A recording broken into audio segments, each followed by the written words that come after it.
Hello, and welcome to Expected Value, the podcast that goes inside the sports analytics world. I'm Paul Carr from TruMedia. Among the things we like to do on the show, we like to trace someone's academic and career paths and find out exactly what they do in their analytics-related job in the sports world. So we'll do those things on this episode, number 64 of the show, the Randall McDaniel episode, if you will, in honor of the Hall of Fame offensive lineman's jersey number. And our guest this week is from the football world. It's John Taormina, who spent 7 years with the Atlanta Falcons, rising to be their Director of Football Data and Analytics, before recently joining us here at TruMedia as our Director of Football Strategy. John and I will talk about how he majored in broadcast journalism before getting a master's in analytics, his advice for students or anybody looking to enter the field, what he looked for when hiring at the Falcons, how he got a job with the Falcons in the first place, and what he did in various roles there. He'll tell us how the use of data changed during his 7 years in Atlanta, how the department evolved, what a typical NFL analytics department looks like now, and he'll walk us through a typical year. What would he do during the season, free agency, draft, off-season? What was it like going to a Super Bowl with the Falcons, and what he's working on now here at TruMedia. Then, producer Sergio De La Espriella will join me to react and wrap things up. Without further ado, here is the Expected Value conversation with the former Falcons Director of Analytics, TruMedia's own John Taormina.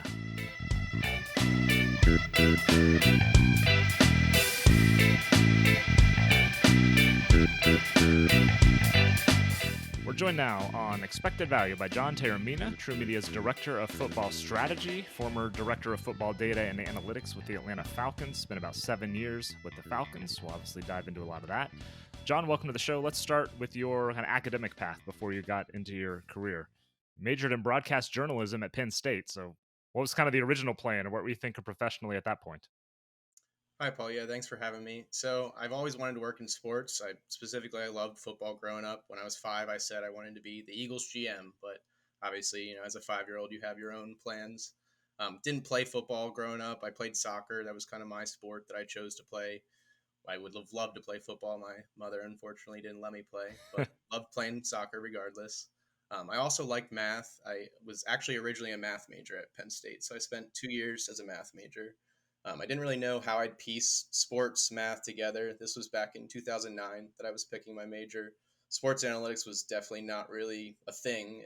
If it was a thing, it wasn't anywhere close to what it was today. I was kind of bored with math midway through my undergrad career. I knew I was going to be going to grad school. Talked to my advisor.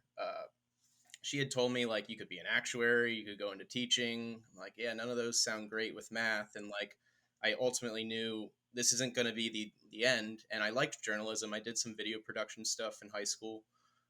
Thought, okay, if I don't necessarily pursue anything with my grad degree, I could maybe work for ESPN or something like that with a journalism degree and kind of meet those needs of still working in sports. Ultimately, that's what I wanted to do.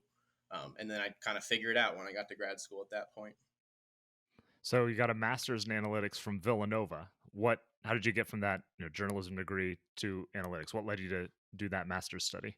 So grad school was in the cards. My grandfather basically told me when I was young, like, undergrad was what differentiated when your dad was growing up, but like grad school is kind of going to be really important. So I knew like I was going to look for like MBA programs, generally speaking, like that's kind of was like the catchy thing to look for. And so, ironically enough, I found the program through a targeted Google ad. I was looking for masters in business analytics programs or business administration programs that had a concentration in analytics. And because my dad was a Villanova grad, Google knew that, hey, here's this Masters of Science in Analytics program. You might be interested in this.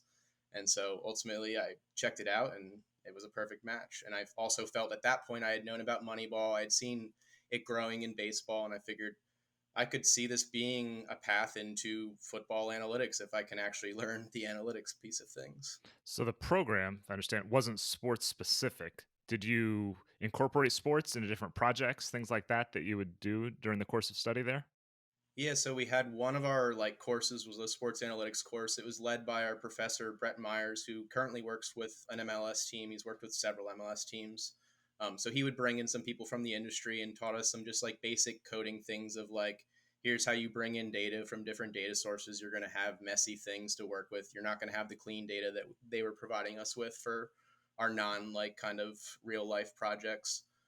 So that was good to kind of get that experience, but it was more surface level just to kind of get an exposure to sports. The program in general was a kind of catch-all analytics program. Gotcha. Do you have any thoughts on, I mean, I'm sure you've been asked like I have, students, should I like study sports analytics, which you can major in that a few places now, or should I just study a generic analytics? Any thought on kind of the balance or opportunity between those two? I mean, definitely if there is a sports analytics program that you identify that has at least some foundational coding experience that you'll learn in there, that's I'd say the route to go these days. I've met people from those programs. It sounds like they get a good exposure to both the technical side of things and the sports side of things. Um, you definitely don't need to do that, but those things didn't even exist 5 years ago. So some typical things like engineering, computer science, statistics, they still kind of set the table in similar ways, just not necessarily with that sport specific focus that you're going to get.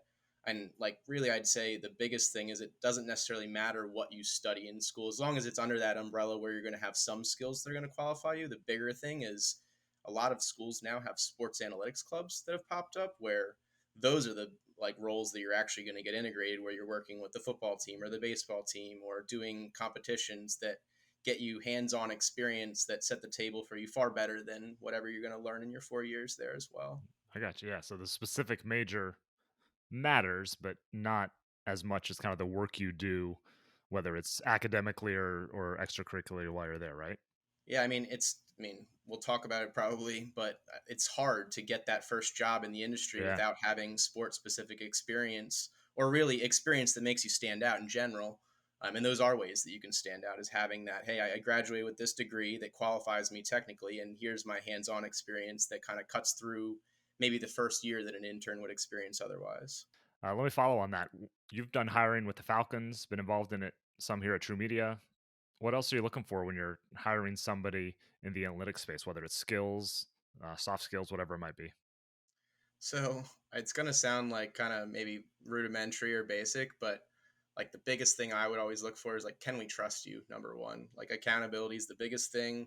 There's no real margin for error in season in terms of deadlines. That I mean, sometimes it's to the minute or to the hour that if you don't deliver it, it's useless an hour later. And just like you have to be very like disciplined in your role.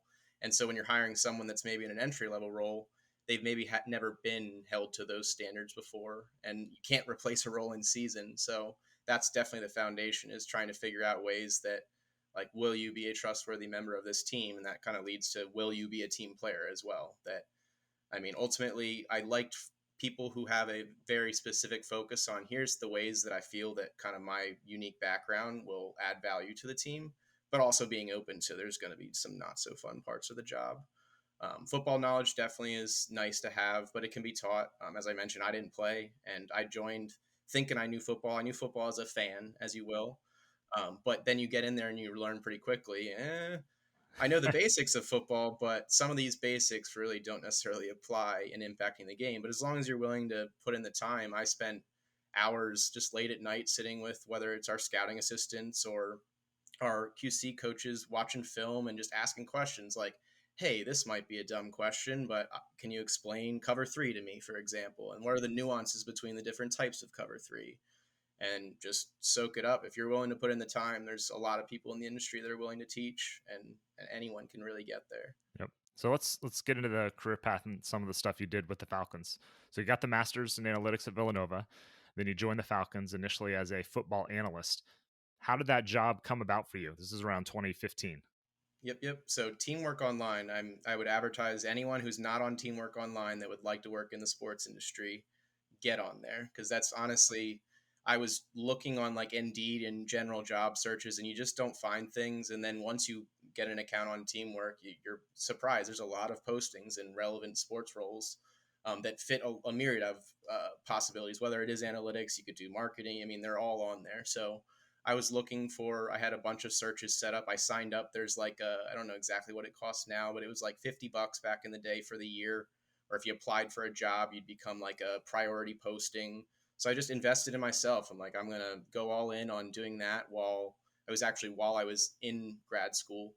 My Villanova program was online. So I was looking for these jobs like 1 year into the grad program. And so I was looking just for anything around the country. I ultimately first applied for a job with the Sixers just because they were kind of like the hometown team. Got an interview with them, did not get the job. Applied for a job with the Hornets, had 2 interviews, and then third job I applied for was the Falcons, and that one ironically was posted 1 week into my like real career. So while I was in grad school, I got a job as a database administrator for a health insurance company, and so I was in that job for 5 days when the Falcons job was posted. And I was like, you know what? I'm going to apply anyway. Like, I know I'm happy kind of doing what I was doing, but I'm not going to like pass up any of these opportunities. And ironically enough, the master's that I was getting was like nice to have in my interview process, but that like it ended up being 6 weeks of SQL experience that I had in my DBA job is what made me stand out to the hiring manager, Carl Pierberg, who hired me, because he was saying, you're going to start doing analytics from whatever you kind of deem is cool there. But here's these other things that we already are doing that are SQL based.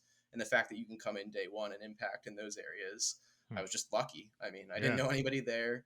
A lot of people asked that, and it was just good timing. I was truly lucky, right place, right time, and got my foot in the door with the Falcons. So 2015, what did the Falcons analytics department, or did it look like, or maybe more generally, what did NFL team departments, if there were departments, what did those look like? I mean, this is only 8 years ago, but it's kind of an eternity in the data world. What did stuff look like then? It's funny because so I was our first intern, so we had like a department of like point 0.5, if you will. And it was at that point maybe I don't know, a quarter to a half of the league had some representation, and then about a half of the league had almost nobody, or people that were in roles that weren't titled where you could explicitly tell from their team website that they were in those roles. And really, the only reason I know that is because of it was a very growing thing. Our bosses would always ask us, like, hey, can you document around the league? What do the staffs look like? And you'd scour the web and I mean, you'd have maybe the Ravens back in the day who had a handful, like 3 to 5, and you're like, okay, that's like pretty impressive. The Browns as well. The Eagles have always had several. But then you'd like go to some team sites and find nobody and like try to find a title that you could fit into the role to say that that team had somebody. So yeah, they were just kind of getting started. So you started as a football analyst there. What are you doing, generally speaking, when you join and you're that half member of the department basically to start things off? Yeah, so kind of anything and everything and a lot of just learning because at the end of the day, like I was tasked with like, hey, here's some data, figure stuff out, but ultimately nobody was really asking questions. So I was asking a lot of questions. I kind of worked with our coaches in scouting to ask, hey, how can we directly impact your processes? And then went to the drawing board, figured out what can we do. There was a decent data set that we had in place, but nothing that like already was here's an analytics process for the coaches, here's an analytics process for the scouts. We had a game week advance, but that was just basic box score stuff, nothing crazy. So I was blessed, honestly, to work with like a great GM, great head coach that were willing to pull back the veil that I've talked to several of my peers where the buildings necessarily don't share the way they did with kind of the nerds of the building, if you will. And Thomas Dimitrov as the GM and Dan Quinn as the head coach. Shout out to both of them. I was definitely blessed to work with some of the best in the industry.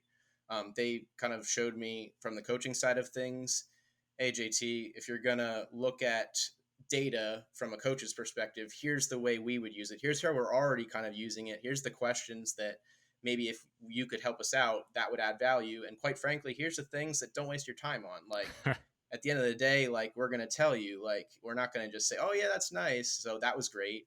And then our GM was honestly, he helped get us started with with the coaching staff because he wanted to kind of do like a 360 review of the organization of like, all right, how can we add value from the coaching staff? And so that was where we started because that's when I was hired. And then in the off season, we worked with him on building a draft model, like a POC of it in my first year. And then we kind of built that out a little bit more in my second year as an intern. Um, and so, yeah, just setting the groundwork for introducing them to, hey, like if you use a decision tree, you can use those same factors that you're looking at when you're evaluating prospects and the math's kind of going to do that for you to tell you these are the players that historically project to do well based on those same factors that you're evaluating. And then you show them the examples of some historical things, and they're like, oh my gosh, like that's pretty much what we're doing in our processes, but you've refined that to eliminate some of the error. So I was our guinea pig for those first 2 years. And then in year 3 of being an analyst, I went full time and was able to get us another intern. So So you moved up coordinator, manager, eventually director of football analytics there. How did the department grow kind of from a personnel standpoint? We'll get into the weeds of what you did in a minute, but just from kind of a personnel and general usage standpoint, how did that change over your years there?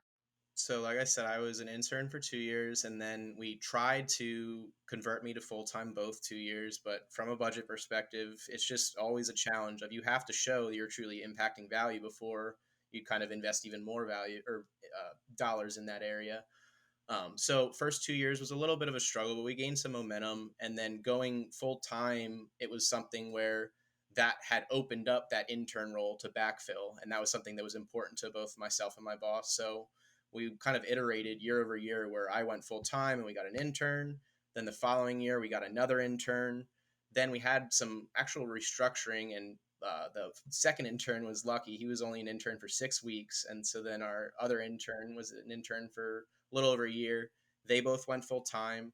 And so it was a department of 3 of us as full time analysts. And then I was also kind of serving as our back end data engineer, where I built out kind of the infrastructure that they would use to do their models and analysis and things like that.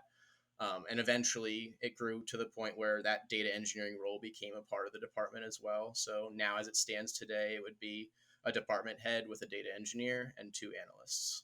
And is that pretty typical, you think, across the league? What a team, obviously, it's going to vary team to team, but on the whole, you're looking at that 4 or 5 ish people doing a few different things in that department. It all depends on like how you include like the structure, because there's football systems which is very adjacent to football analytics. It existed, I mean, my boss who hired me, Carl, was director of football systems when he hired me. That analytics was almost born out of football systems. So football systems, for people that don't know what that would be, is just like software development mainly, and some of that is also back end development. So on some teams, that data engineer may fall under the football systems umbrella, and they may also have a handful of developers, whether it's 1, 2, or 3.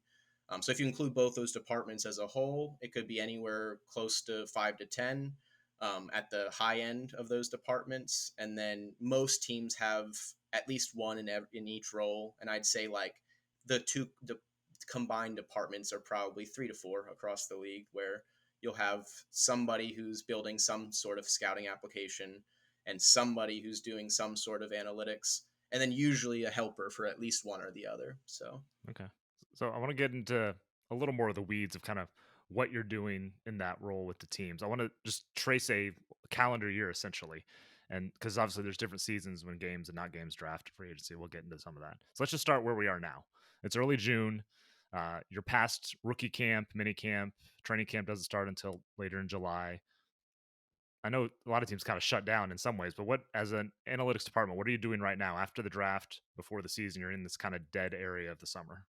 I mean, you truly are just kind of catching your breath. Like at the end of the day, you don't want to just be complacent, but ultimately, as you go through it cycle after cycle, if you don't take advantage of that reset, you won't have like full batteries for the season, so to speak.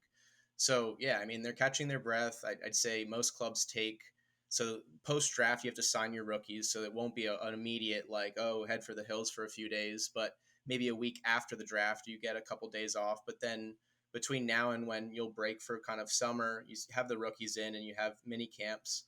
So from that perspective, the coaches are pretty busy when the players are in the building. So between those times of the draft when the players are not in the building, that's the time to get with the coaches to figure out, all right, what do you want? Like next season, when it's week 1, what does that process look like? Here's what it looked like last year.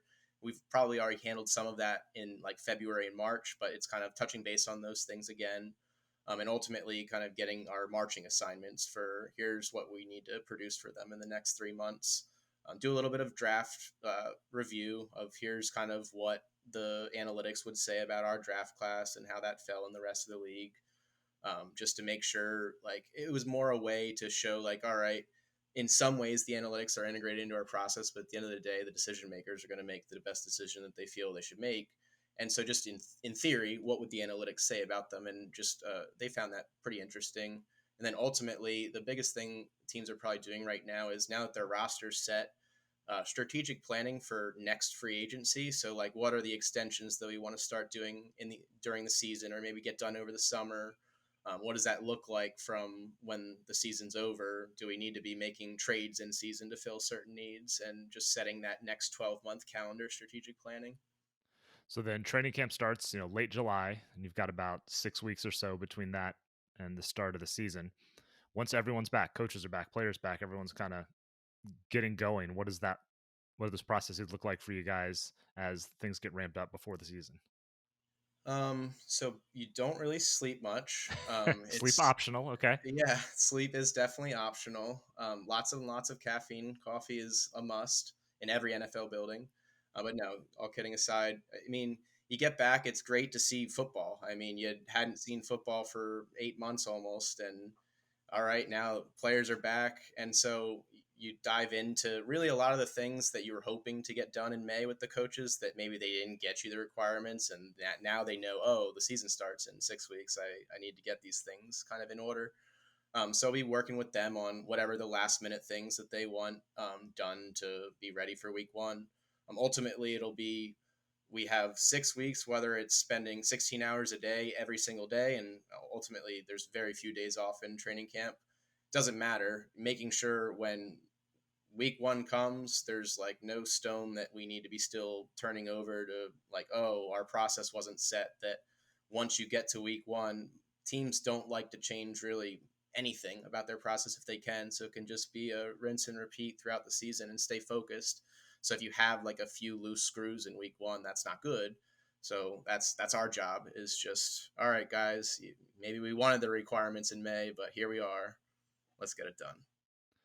So I'm curious, during training camp practices, whatever. Is there data that you're dealing with from that? I mean, obviously we know that tracking chips are more common in games and stuff. Is there anything from not that even the games, just outside of that that analysts and those teams are looking at? Like regards to practice data you're talking Yeah, about? yeah. And what do you do on that front before you even get to preseason games and such? So in general, for practice, we had actually like a practice app, if you will, for monitoring reps. So obviously companies like Catapult will track the actual GPS speeds of players, and you can do load management for that.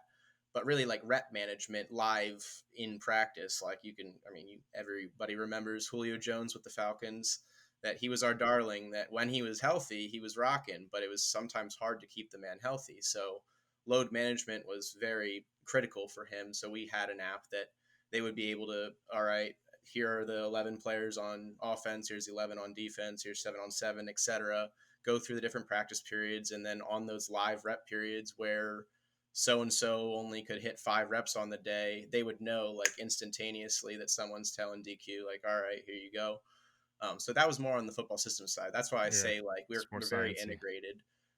But then from an analysis perspective, the more like the sports science team, it would be handling that, where they'd have tools where we'd either build that for them, or they'd have tools that these vendors provide them with, companies like us, quite frankly.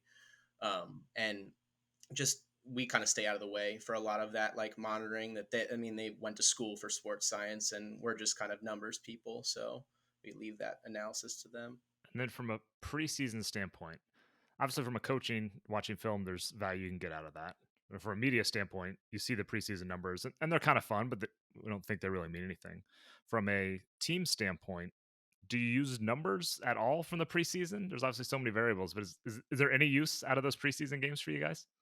I mean, so it's special teams is probably the one area where, like, if there's anybody who's going to be productive on special teams, those things like quote unquote stand out to some Uh huh. coaches. Okay. I'd say it's more you'd use those stats strictly to find standout guys that didn't make the cut of the 53, of, all right, who are the guys that had the most rushing yards in the preseason, just to have a short list really of, here are some guys that we'll pay attention to that are available. And then the regular season begins. What's a typical week look like for you? So let's say you play on Sunday and we start on Monday. What does a typical week look like for you with Falcons, or kind of a general analyst with an NFL team?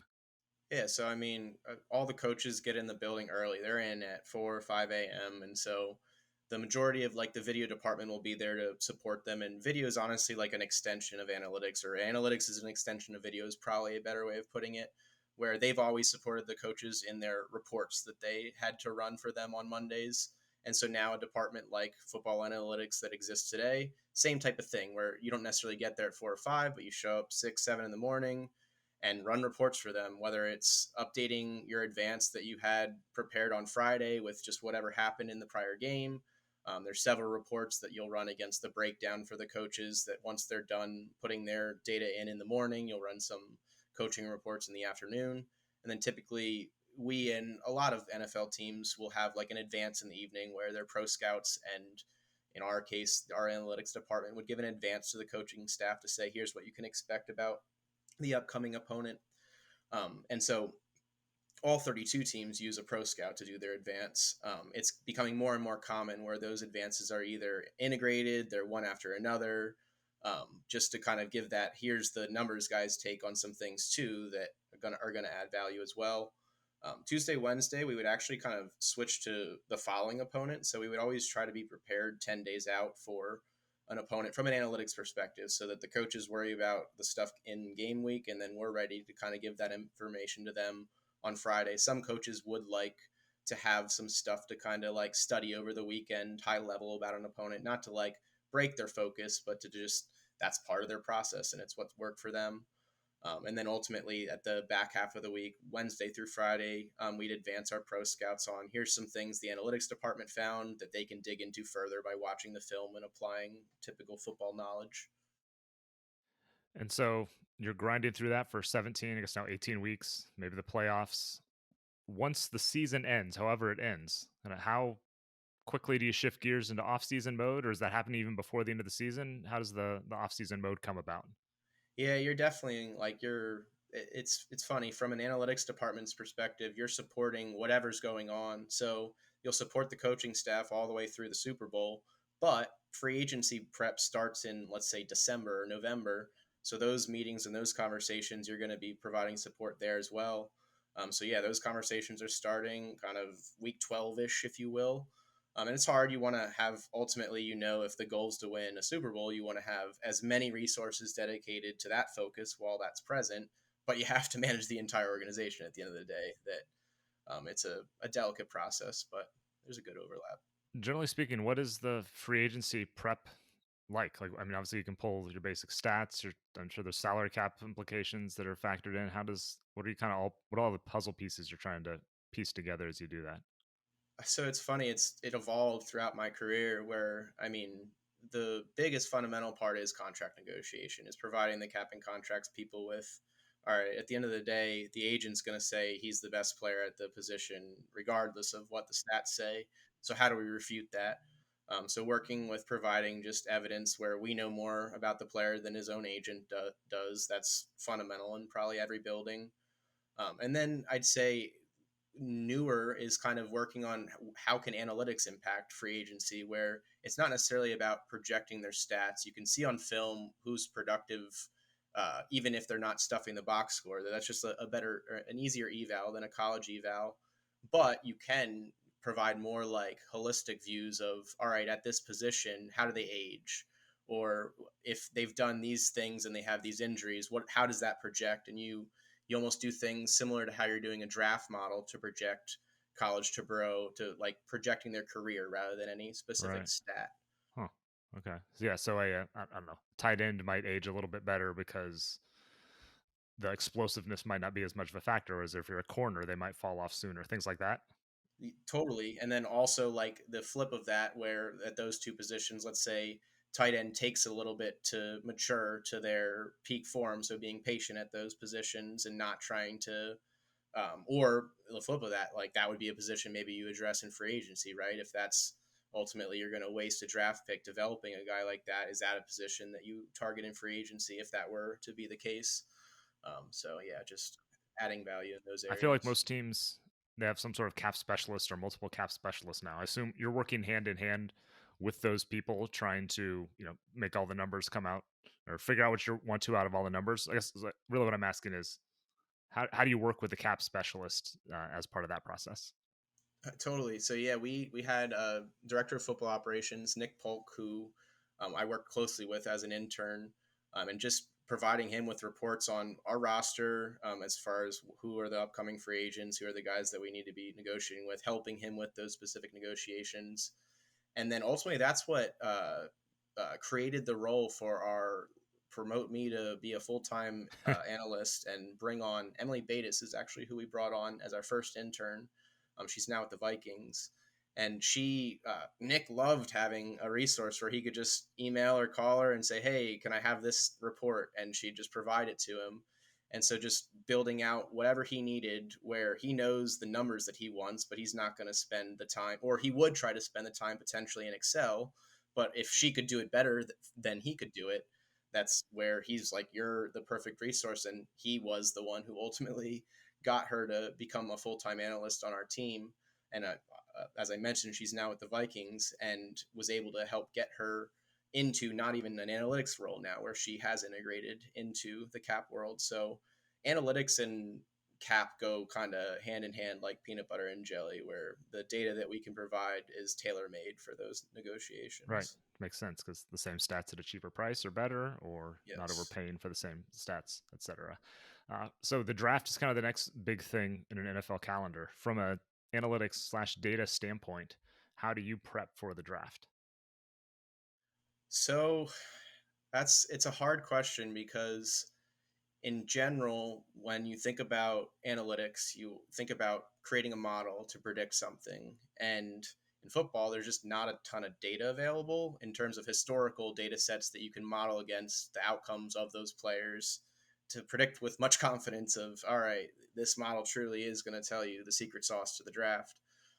So there's more basic ways that you can impact it, just providing them with basic leaderboard stats. The ability to watch film from stats like you can do in TruMedia is something that, quite honestly, like if you if anyone thinks that that's like trivial, the way that NFL teams would do that without a tool like TruMedia when I started was this scouting assistant was tasked with these 40 players who had this grade or higher and go through all of their team's games. You didn't have player participation and tag up every time they're on the play, and then create a section of that. They called it a POA, and point of attack is what that stood for. And create a section for all of his interceptions, all of his pass breakups, all the times that you impact the play, and then create a library of those for scouts to watch film. Well, that's not necessarily traditional analytics, but like providing tools for them to save them time in their evaluation process was huge. And then ultimately, as I alluded to earlier about a draft model, it is hard to build them, but as data grows over time, your model gets better and you can provide some more bare bones, as I mentioned, with decision trees of this isn't going to predict who is ultimately going to be good and bad, but here are some kind of like red flags or green flags about players that are you comfortable with this attribute of a player? It's not necessarily going to be the be all end all, but are you comfortable making that decision? But as kind of data advances, those draft models, I think, is where the biggest impact is going to be. So most teams have a draft model. I mean, trying to figure out who's going to be successful at the pro level. Do teams have a draft model in the sense like trying to guess who's taking whom? We saw this year ESPN had guys fall or rise, or the percent chance they're going to be available in certain spots, et cetera. Is that something that NFL teams are working on also? So I mean, high level, you'd be like looking at all right across the league, what positions do we ultimately feel that are their weaknesses that they'd be most likely to address? So you're going to tag things like that, but it would more be about the specific player. So you're sitting at 22 and you have your eyes on this wide receiver. You you're not thinking that any specific team's going to take that guy. You just want to know, all right, maybe it's pick 9 and I'm at 22. Who are the teams between 9 and 22 that need a receiver? Okay. Yeah, so more a general sense than maybe a specific type of model that way. I feel like we see more and more when we see all the war rooms on TV. We see kind of analyst types sitting in those rooms.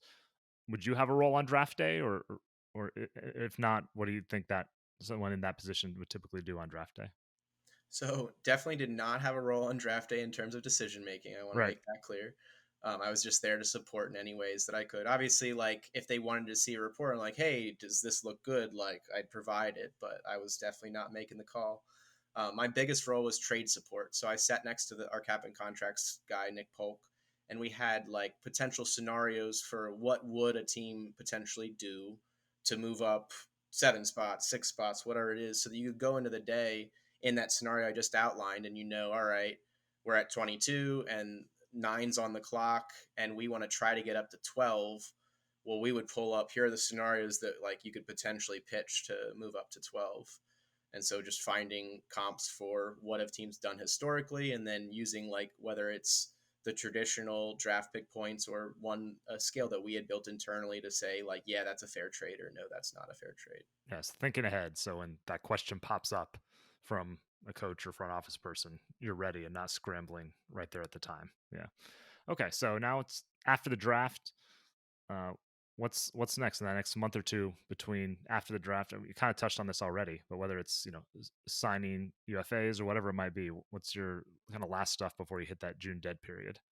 Yeah, so I mean, just talking about finishing up the draft process, because everybody thinks, okay, round seven's over and the draft's over. That night, actually, so the draft ends around, let's say, 6, 7 p.m. on Saturday. And that's when you're doing all your negotiations with your undrafted free agent. So, and well, on the record, you don't start negotiating until the draft's over, Of course but not. I'll leave it to people to ask if that's true or not. But ultimately, yeah. So you would handle that process. That you'd want to try to have kind of your whether it's 10 or 20 guys in agreement by let's say 8 p.m. But then myself and our cap people and maybe a few scouting assistants would sit there until like midnight waiting to get those contracts in, just because agents are savvy. If you don't get the contract back, like they may get another 10 grand in signing bonus and leave you the next day, and that happens all the time. So that was like a part of finishing up the draft weekend. Then that Sunday, you get all of the rest of them in of the guys that kind of promised it.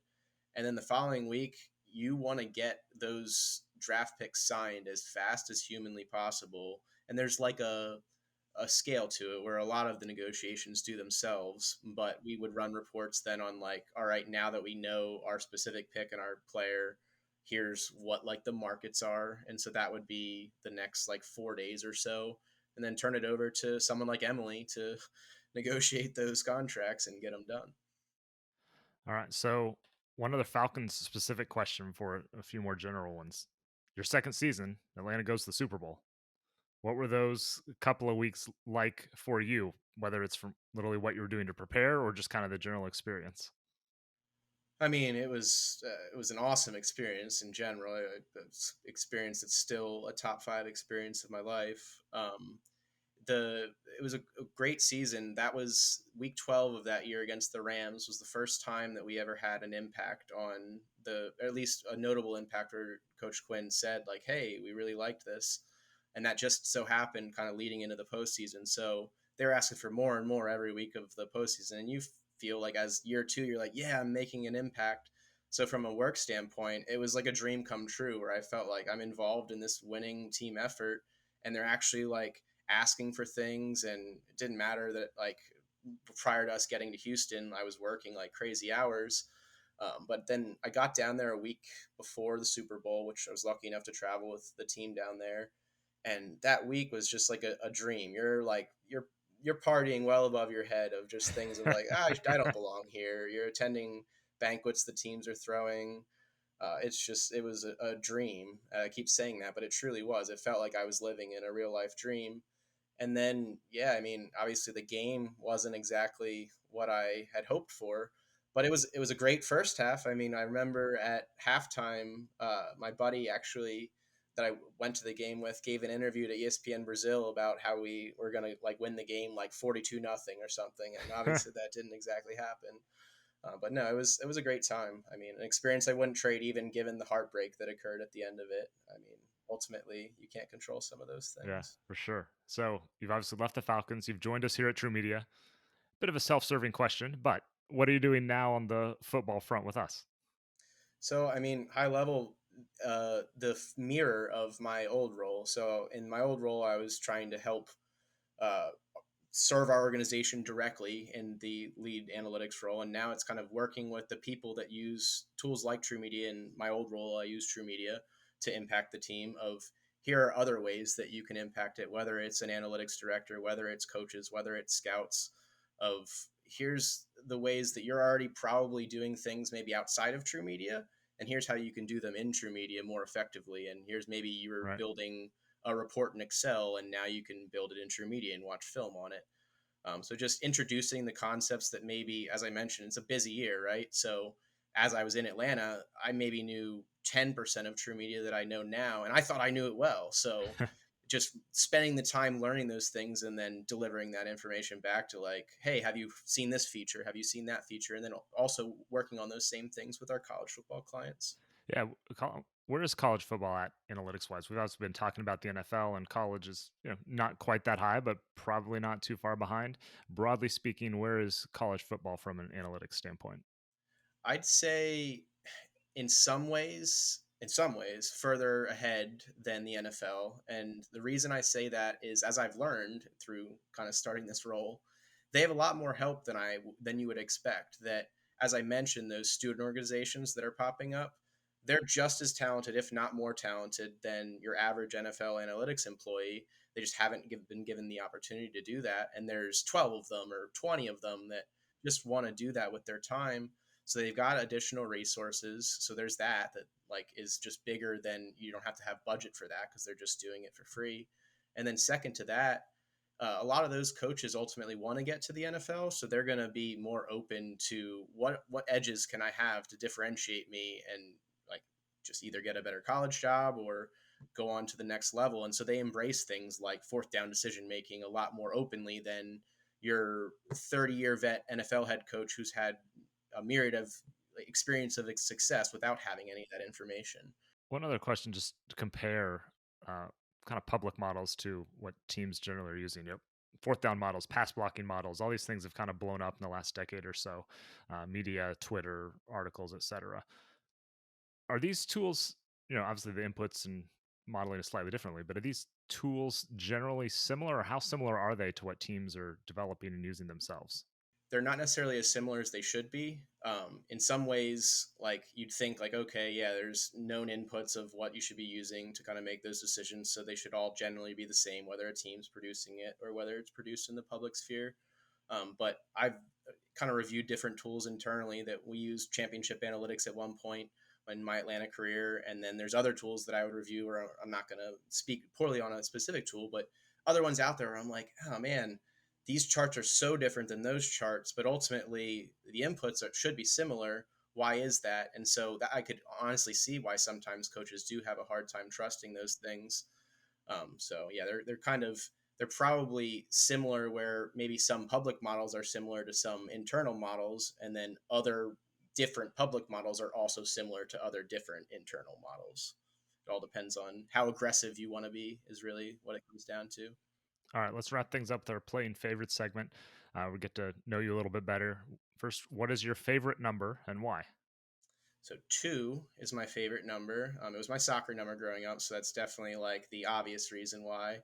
But in general, I'm like very much I like balance. Like I like even numbers. I like just kind of like the yin and yang. And so yes, two is my favorite number. Who's your favorite athlete as a kid?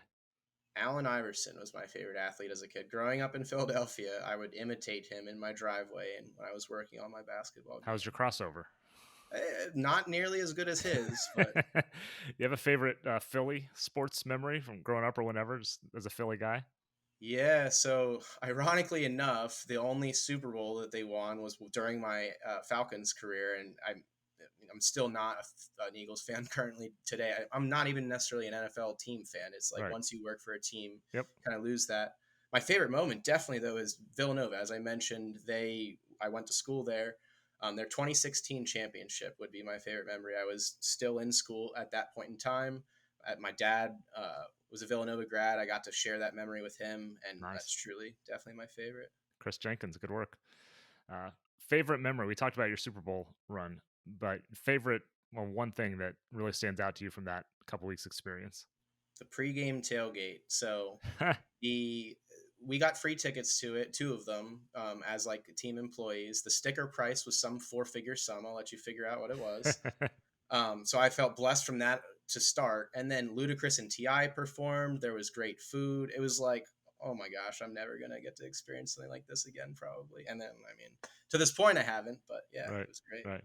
And that almost might answer this question too. But favorite "How did I get here" moment, where you kind of just can take a step back and absorb how cool it is that this career you've had has gotten you to a certain point. Favorite "How did I get here" moment.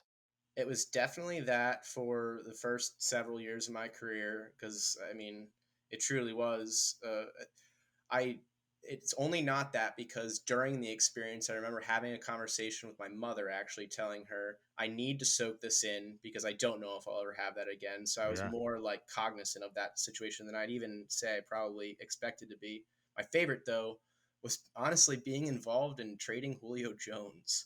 So Ah, like at that point, I had reached a point where our organization bought into, hey, if we're going to make a big decision like that, we need analytics to like kind of vet the decision. Not that right, I was saying, hey, we should or shouldn't. It's right. just It's a sanity ultimately, check almost. well, objectively, can you quantify what he's worth in a trade? Can Hmm. you show historical trades at stars at this age? Those types of things to make sure that should we be moving on? Should we not be moving on? And when I took a step back, like from an hour conversation I had with some decision makers, I'm like, I'm a little torn, right? Because like Right. we're about to potentially trade a star, but this is pretty cool. So Yeah. that would be my how did I get here moment. All right. Good story to end with. John Taormina, TruMedia Director of Football Strategy, former Falcons Director of Football Data and Analytics. Thank you for joining us on Expected Value.